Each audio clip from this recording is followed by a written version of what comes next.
Hey, Topping Airlines Math Industry, and we're gonna be finding all the possible values of x if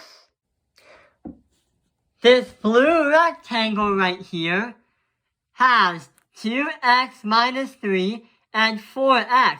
What we're gonna be doing is trying to find how many possible solutions can be inserted in for x to make it true. But there is one problem. What you insert in for x must be 100 or below. And this is an inequality showing that anything for x can be 100 or below. So, how can we find all the possible solutions for x? So, to solve this problem, we're going to have to do 3 steps. One is verify that these lengths are bigger than 0. Number 2, we're going to find out what x represents in this equation with 4x to x minus 3. And 3, we're going to use a number line to graph what the numbers in between are that work for the inequality. So what we have to do first before we do the math is we have to prove that 2x minus 3 and 4x is a number that's greater than 0. So, on our verification table, we're going to write 2x minus 3 and 4x. And we're trying to verify that what we get for x is going to be greater than 0. The reason why we want to have a number greater than 0 is when we work with geometry or shapes, which is a rectangle, it's not possible to work with negative numbers, because if you have a negative number, then the object that's right in front of you wouldn't really be there. And number 2, if you were measuring your electronic device, then probably you wouldn't be watching this video. And number 2, 0 would also make everything disappear. 0 means nothing. So we have to verify that these are greater than 0. So we're going to put greater than 0 in these equations. So when we're trying to get something for x, what we're going to be doing is get x alone by simplifying. So we have to add this side by 3, add that side by 3. 2x has to be greater than 3. When we get x alone by dividing by 2, these will cancel out, and voila, we have a fraction. Number 2, x is going to be greater than 3 over 2. That's saying anything that can be inserted in for x in this equation must be more than 3 over 2. Now let's verify this one. 4x is greater than 0. So pretty much, you can't really do anything but divide by 4 to get x alone. And we get a strange fraction as x is going to equal 0 over 4. But when you punch that into a calculator, when you have 0 divided by a number, it will become a 0. So x really is actually 0. X is actually greater than 0. If you ever tried measuring with a negative number or a 0, then try this. Have 2 fingers right in front of you from different hands. Then, try and have them 4 inches away from each other. Okay, that works. What happens if you try and put the hands 0 inches away from each other? Then they would probably be touching. But now, try negative 4 inches away from each other, which you can't really do. So that's why negative numbers and 0 will not work in geometry.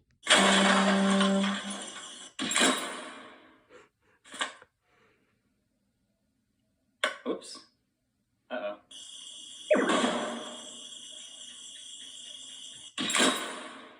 So basically, we have now verified that these two equations are not negative numbers and they're also not totally zeros. So now we can get to the second part, which is actually solving what for x in this rectangle is. What is x in this equation? So we have 2x minus 3 and 4x. And what we're going to be doing is solving the perimeter. So we're going to be adding up all these sides. So 2, multiply that by 2x minus 3. The reason why is since that is 2x minus 3, this side has to be 2x minus 3 as well. And we have to add that, since it's the perimeter, to multiply by 4x. Because if that is 4x, then this also has to be 4x. And that has to be no more than 100. So this is our equation that we're going to be trying to simplify. So let's do the distributive property first.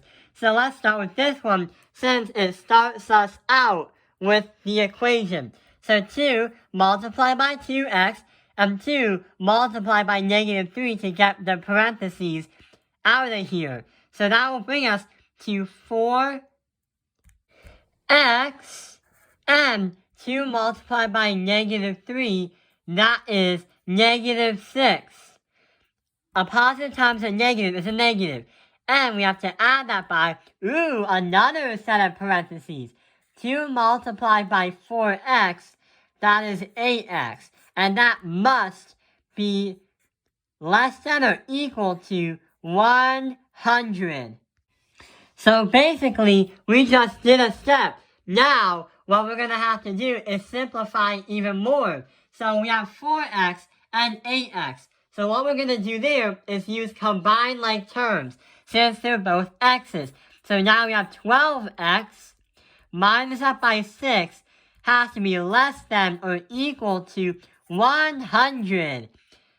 And we add this side by 6, add this side by 6 to get 106. And we have 12x is less than or equal to 106.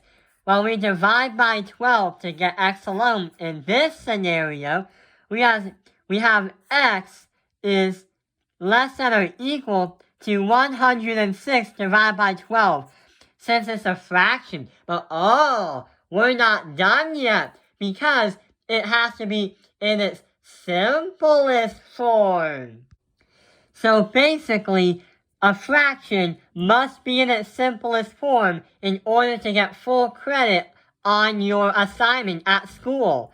So we're going to say x is less than or equal to 53 over 6, because we're saying that this is a more simpler fraction rather than 106 over 12. And number 2, 53 over 6 cannot be simplified more. So that is our simplest form. That would happen. This is what we got for x if we use these equations right here in this blue rectangle when we add the perimeter. Our last step is to put this on a number line. The two equations we got on our verification and what we got for x on this example. So now we gotta put that on a number line. Let's start with the verification. So for the first one, we have x has to be greater than 3 over 2. So what we're gonna be doing is we're gonna put 3 over 2 right here, mark it on our number line, and since it's x and it has to be greater than 3 over 2, then we keep the bubble open because it's not including 3 over 2. And x has to be this line right here going to the right. Here is x. Let's put another equation on the number line, but this time we're putting it in green colored. So x is greater than 0. So we're going to put 0 right here because it's very close to 3 over 2. Mark it on the number line, and since it's greater than 0, we're going to make another open bubble. But this time, it's going to go to the right because it's going to be greater. So that is our green x. And last but not least, what we got as an answer for x for our rectangle for that scenario. And we're going to color that in red. So saying x has to be less than or equal to 53 over 6. So we're going to put 53 over 6 right here and mark it on the number line. But this time, since it's a less than or equal to, we're going to make the bubble very, very close and shade it in because it's saying including 53 over 6. That's saying x could be less than or equal to 53 over 6. So we're going to have that dot right there, that shade in, and we're going to go this way since x has to be less than or equal to that. So here is what the number line should look like.